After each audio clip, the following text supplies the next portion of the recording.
بدلے گی عورت تو بدلے جہاں۔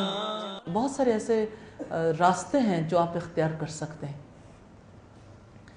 اب باقاعدہ طور پر یعنی سیرت میں تو باقاعدہ طور پر اتنی تحقیق بھی ہو چکی، بڑی بڑی لائبریریاں موجود ہیں سیرت کے موضوع پر، اور اگر آپ پڑھنا چاہیں کتب بھی، پھر نیٹ کے تھرو بھی آپ اس سے استفادہ کر سکتے ہیں، آڈیوز کے تھرو بھی استفادہ کر سکتے ہیں۔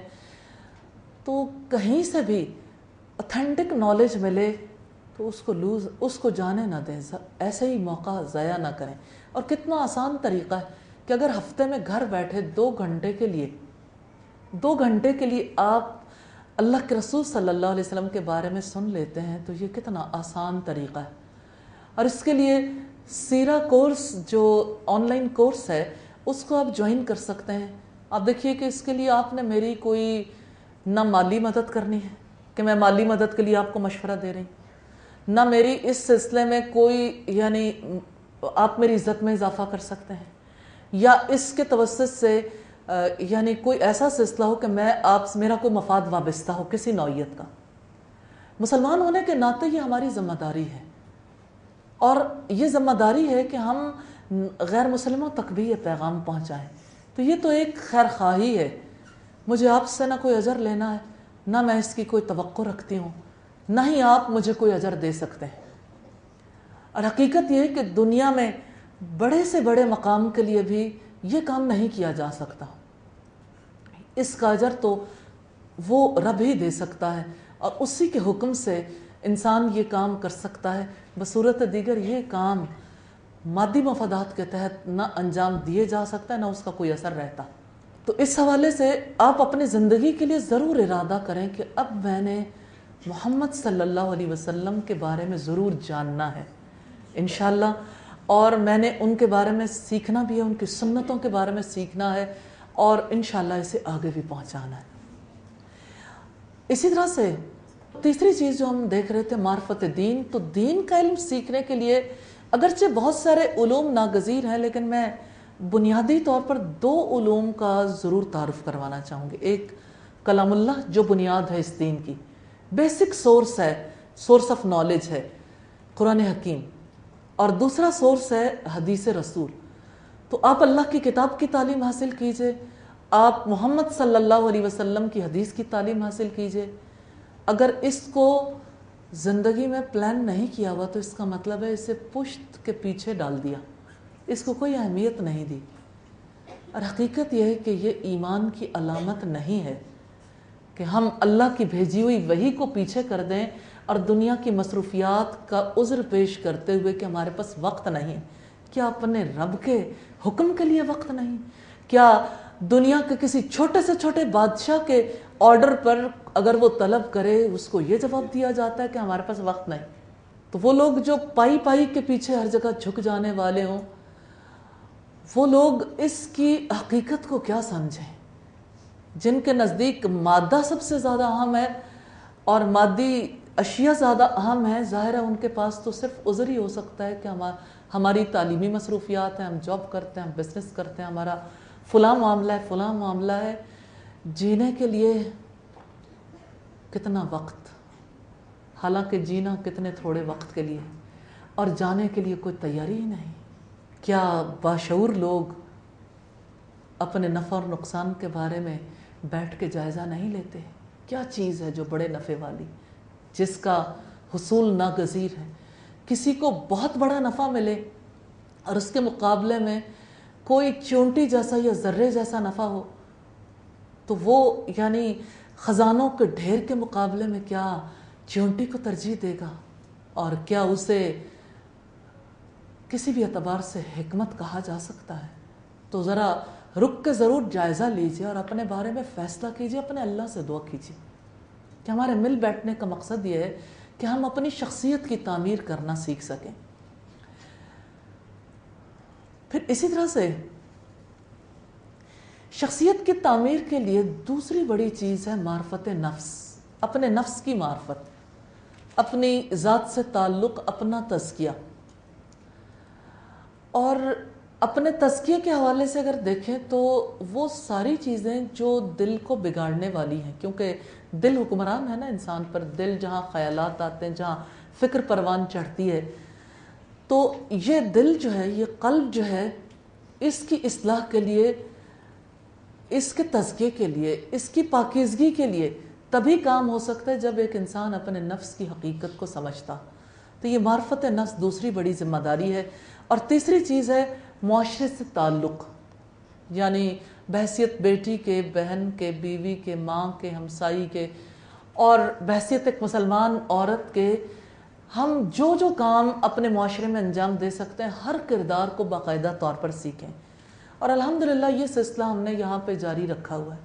چوتھی چیز ہے معاشرے کو آگے بڑھانے میں عورت کا کردار. یہ مسلمان عورت کی شخصیت کا چوتھا اہم پہلو ہے. معاشرہ تب آگے بڑھتا ہے جب مقاصد شریعت کا اہتمام کرے. مقاصد شریعت مصالح ہیں، اور مقاصد کے خلاف جتنی چیزیں ہیں وہ مفاسد ہیں. مقاصد شریعت 5 ہیں، جس میں سے پہلی چیز دین کی حفاظت. دین کی حفاظت ہے، عقل کی حفاظت ہے، عزت کی حفاظت ہے، جان کی حفاظت ہے، اور مال کی حفاظت. آپ کے پاس جو چیک لسٹ ہے جو ہم نے دی کہ آپ اس کا جائزہ لیں گے، اور آج مجھے اللہ نے توفیق دی تو انشاءاللہ ہم اینڈ آف سیشن پہ دیکھیں گے بھی کہ آپ کو اس سلسلے میں کچھ مشکلات پیش آ رہی ہوں تو اس کا جائزہ ضرور لے لیں. تو دین کی حفاظت کے لیے پہلی چیز جس کی ضرورت ہے علم حاصل کرنا ہے، کیونکہ اس کے بغیر دین کی حفاظت ممکن نہیں. وہ دین جس کو اللہ نے محفوظ کر دیا، اس دین کی حفاظت کے لیے اللہ تعالیٰ نے ہم سے کیوں مطالبہ کیا کہ ہم بھی اس میں اپنا کردار ادا کریں. دیکھیں، اگر ہم بنیادی مصحف کو دیکھنا چاہیں تو اللہ تعالیٰ نے خود یہ وعدہ کیا تھا، اِنَّا نَحْنُ نَزَّلْنَا الذِّكْرَ وَإِنَّا لَهُ لَحَافِظُونَ. یقیناً ہم نے ذکر کو نازل کیا اور ہم ہی اس کی حفاظت کرنے والے. تو اللہ نے حفاظت کی، اور اللہ تعالیٰ کی رحمت ہے کہ اللہ تعالیٰ نے وہی کہ صرف ایک سلسلے کی حفاظت نہیں کی، بلکہ دوسرے سلسلے کے لیے بھی رب تعالیٰ کی جانب سے پورا اہتمام کیا گیا. یعنی محمد صلی اللہ علیہ وسلم پر وہی 2 طریقے سے نازل ہوتی تھی. ایک وہ جو یعنی 2 طریقوں سے مراد کہ آپ صلی اللہ علیہ وسلم پر جو وہی نازل کی جاتی تھی اس کی 2 قسمیں. ایک قسم ہے وحی متلو، اور دوسری ہے غیر متلو، جو تلاوت کی جاتی قرآن حکیم کے کسی حرف، کسی نقطے شوشے میں. اتنی صدیاں گزر جانے کے باوجود کوئی فرق نہیں آیا. پورے زمانے کے سامنے یہ چیلنج ہے، اور اللہ تعالیٰ نے یہ چیلنج یوں کیا تھا، وَإِن كُنتُمْ فِي رَيْبٍ مِّمَّا نَزَّلْنَا عَلَىٰ عَبْدِنَا فَأْتُوا بِسُورَةٍ مِّن مِّثْلِهِ. اگر تم اس بارے میں شک میں ہو جو کچھ ہم نے اپنے بندے پر نازل کیا تو ایک صورت اس جیسی بنا لاؤ.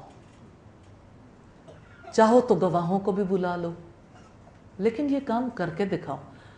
اور اگر تم نہ کر سکو تو پھر ڈر جاؤ اس آگ سے جس کا ایندھن انسان اور پتھر ہوں گے. تو اللہ نے اپنی کتاب کی حفاظت کی. اب ہم سے کس چیز کی حفاظت مطلوب ہے کہ ہم اس دین کو خود سیکھیں، ہم اپنی حفاظت کریں اور اس دین کو آگے پہنچائیں، تاکہ لوگوں کی زندگیوں میں یہ دین محفوظ ہو جائے، لوگ اس دین کے اوپر عمل پیرا ہونے والے ہو جائیں. اسی طرح سے دین کی حفاظت کے لیے پہلا اور بنیادی فریضہ ہے خاتون اسلام، ایک آئیڈیل مسلمہ کم از کم اپنے بچوں کو ضرور دین کا علم سکھائے گی. اور اپنے بچوں کو تعلیم دینے کے لیے ظاہر ہے کہ خود تعلیم یافتہ ہونا ضروری ہے. اسی طرح سے ایک مسلمان عورت کا دائرہ کار صرف اپنے گھر تک لیمیٹڈ نہیں ہے. اسلام اسے صرف اپنے گھر ہی کی ذمہ داریاں نہیں دیتا، بلکہ بحیثیت مسلمان کے اس نے خیر کا حکم دینا ہے، نیکی کا حکم دینا ہے، برائی سے روکنا ہے. تو اس کے لیے وہ اسی طرح سے پابند ہے جیسے مرد پابند ہے. جیسے سورۃ توبہ میں رب العزت نے فرمایا، مومن مرد اور مومن عورتیں ایک دوسرے کے رفیق ہیں، نیکی کا حکم دیتے ہیں اور برائی سے روکتے ہیں. اس معاملے میں اسلام نے کوئی یعنی مختلف معاملہ نہیں رکھا دونوں جنسوں کے درمیان. اس وجہ سے صرف اپنے گھر تک ہی معاملہ لمیٹڈ نہیں رہ جاتا، اسلام کو اپنی زندگی میں لے کے آنا، دوسروں تک اسے پہنچانا، دوسروں تک پہنچانا تبلیغ کہلاتا ہے۔ اپنی زندگی میں اس پر عمل پیرا ہونا عمل کہلاتا ہے، اور اس کا علم حاصل کرنا ظاہر ہے یہ فریضہ ہے۔ چوتھی بات، اس دین کی حفاظت کے لیے امر بالمعروف اور نہی عن المنکر کا کام، یعنی ہر وقت جہاں جس ماحول میں بھی ہے نیکی کا حکم دینا اور برائی سے روکنا، یہ کام ایک مسلمان خاتون ہمیشہ انجام دیتی رہے گی۔ یعنی اگر اس نے یہ کام انجام نہ دیا تو اس کے بغیر وہ گناہ گار ہوگی، کیونکہ رسول اللہ صلی اللہ علیہ وسلم نے فرمایا من رأى منکم منکرا فلیغیرہ بیدہ، جو کوئی تم میں سے برائی کو دیکھے اس کو چاہیے کہ اپنے ہاتھ سے روک دے۔ فإن لم یستطع، پھر اگر وہ استطاعت نہیں رکھتا، فبلسانہ، تو اپنی زبان سے روکے۔ فإن لم یستطع، پھر اگر وہ اس کی بھی استطاعت نہیں رکھتا، فبقلبہ، تو اپنے دل میں برا جانے۔ لیکن یہ سب سے کمزور ایمان ہے، اور اب صلی اللہ علیہ وسلم نے فرمایا کہ تم لازماً نیکی کا حکم دو گے اور برائی سے روکو گے، ورنہ تم دعائیں مانگو گے اور تمہاری دعائیں قبول نہیں ہوں گی۔ یعنی یہ فرائض میں سے کوئی جہاں بھی ہے، چاہے گھر کے اندر ہے، باہر ہے، جس حیثیت میں بھی، اسے اپنے سامنے برائی کو برداشت نہیں کرنا۔ ایک چیز جو کافروں نے مسلمانوں کے ذہنوں کے اندر پورے طریقے سے راسخ کر دی کہ ریلیجن پرسنل افیئر ہے، ہر ایک کا ذاتی معاملہ ہے، یہ تو اس کا اپنا معاملہ ہے، ہم اس کے معاملے میں مداخلت کیوں کریں؟ اس لیے کریں کہ اللہ کا حکم ہے کہ اگر کسی نے اس دھرتی پر رہنا ہے تو وہ خیر کے ساتھ ہی رہ سکتا ہے، اگر وہ شر کے ساتھ رہے گا تو اس کے لیے اسلام نے ہر ایک کو اٹھا کھڑا کیا ہے کہ آپ کی موجودگی میں خیر پروان چڑھے، شر پروان نہ چڑھے۔ تو امر بالمعروف اور نہی عن المنکر کا فریضہ اگر عورت انجام نہیں دے گی تو گناہ گار ہوگی۔ اسی طرح سے دین کی حفاظت کے لیے بنیادی چیز ہے، جیسے علم ہے تو دوسرا بڑا کام جہاد ہے۔ جہاد کے حافظ ابن قیم نے زاد المعاد میں 4 مراتب بیان کیے ہیں۔ آپ دیکھنا چاہیں تو پیج نمبر 181، مختصر زاد المعاد میں پیج نمبر 181 پہ اس کے بارے میں تھوڑی سی ڈیٹیل ملے گی۔ اور جہاد میں سب سے پہلا جہاد اپنے نفس کے ساتھ ہے، جہاد بالنفس، اپنے آپ کو نیکی پر آمادہ کرنا، نیکی پر ثابت قدم رکھنا اور اپنے سے برائیوں کو دور کرنا، یہ سب سے مشکل کام۔ انسان کی زبان دوسرے کے لیے تو فوراً کھل جاتی ہے، لیکن اپنی نظر اپنی برائیوں تک نہیں پہنچتی۔ تو اپنے نفس کی، اپنے آپ کی برائیاں تلاش کرنا، اپنا محاسبہ کرنا اور اپنے سے برائیوں کو دور کرنے کے لیے کوشش کرنا، سیدھے راستے پہ چلانے کے لیے کوشش کرنا، بہرحال اس وجہ سے زیادہ مشکل ہو جاتا کہ انسان ہمیشہ خواہشات کی محبت میں ہوتا ہے، اور خواہشات کا پیچھا کرنے والا بھلا کب؟ خواہشات کا پیچھا کرنے کا مطلب یہ ہوتا ہے کہ انسان اپنے نفس کا پیچھا کر رہا ہے، تو نفس کا پیچھا کرنے والا نفس کا مقابلہ کیسے کرے گا؟ اگر وہ اس نفس کا مقابلہ کرے گا تو یہ جہاد بالنفس ہے، اور یہ جہاد کی پہلی قسم ہے۔ اور دوسری قسم ہے ابلیس کے خلاف جہاد۔ اس سے مراد یہ ہے کہ ابلیس جو انسان کو ہمیشہ زیر کرنے کی کوشش کرتا ہے، وسوسوں میں مبتلا کرتا ہے، تو ابلیس کے خلاف جہاد جاری رکھنا یہ دوسری قسم ہے۔ اور تیسری قسم ہے اہل بدعت، اہل ظلم کے خلاف جہاد۔ اہل بدعت کے خلاف جہاد کا مطلب یہ کہ جو لوگ دین میں نئے طریقے دریافت کر لیتے ہیں، اور اسی طرح سے ظلم کرنے والوں کے خلاف جہاد ہے، تو یہ دراصل مسلمانوں کے اپنے اندر کا معاملہ ہے جس میں ہر ایک نے اپنا رول پلے کرنا ہے۔ اور چوتھے نمبر پر آتا ہے کفار اور منافقین کے خلاف جہاد۔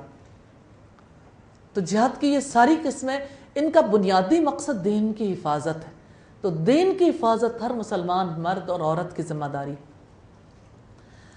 اسی طرح سے شریعت کے مقاصد میں سے دوسرا بڑا مقصد ہے عقل کی حفاظت، کیونکہ ایک آئیڈیل پرسنالٹی تب وجود میں آتی ہے جب ایک طرف اس کے نظریات محفوظ ہوں، اس کے قول اور فعل میں تضاد نہ ہو، جن چیزوں پر وہ بیلیو رکھتا ہے اس کا عمل بھی اس کا گواہ ہو۔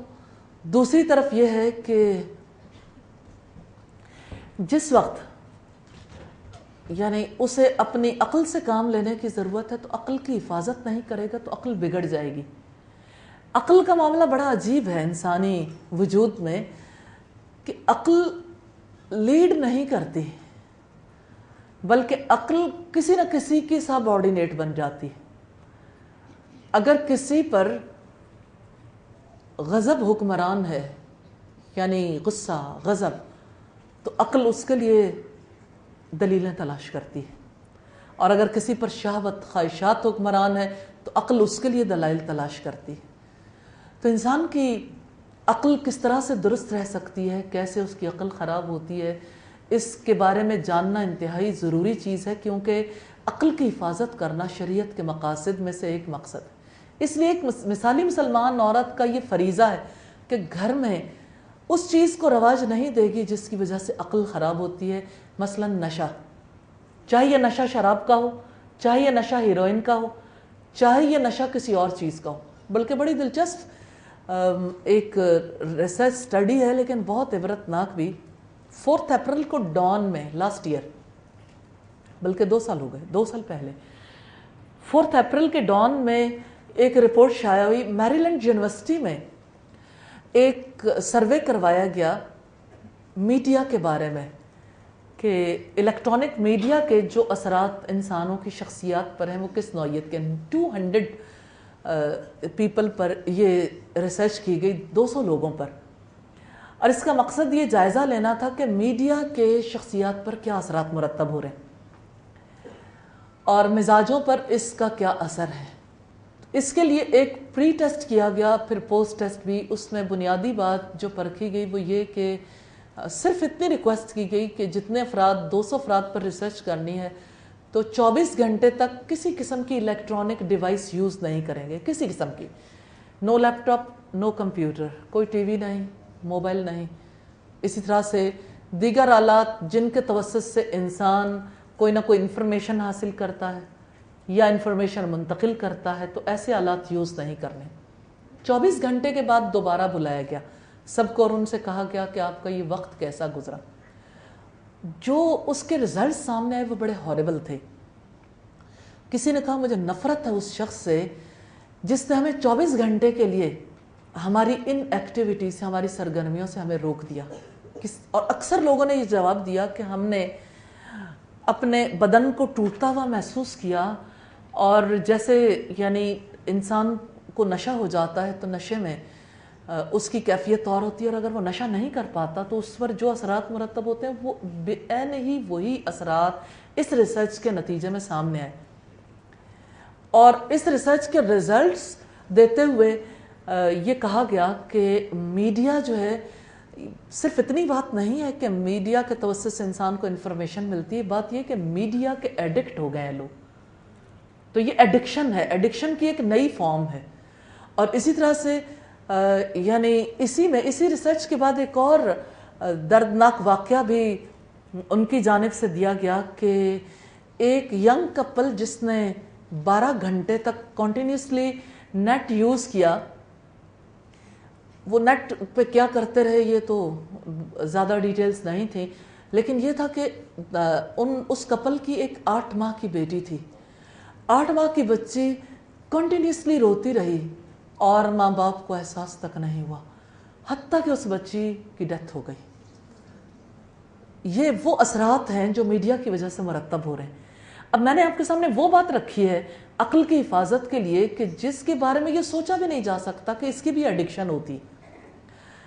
تو عقل کی حفاظت کے لیے اس ایڈکشن سے بچنا بھی بہت زیادہ ضروری ہے، اور ایک مسلمان عورت کے یہ فرائض میں سے ہے کہ اپنے گھر والوں کی عقل کی حفاظت کرنے کے لیے بھی وہ بھرپور کوشش کرے، اور گھر میں نشے کو رواج نہ پانے دے۔ جو اس نشے کے لیے عادی ہو چکا اس کی مدد بھی کرے اور اس کو دور رکھنے کے لیے آگے بڑھ کر ایفرٹس بھی کرے، اور اگر کوئی باز نہ رہنا چاہے تو نشے سے نفرت بھی کرے اور اس کی نفرت کو پھیلائے بھی، کہ یعنی اس فرد سے نفرت نہیں بلکہ نشے کے کام سے نفرت۔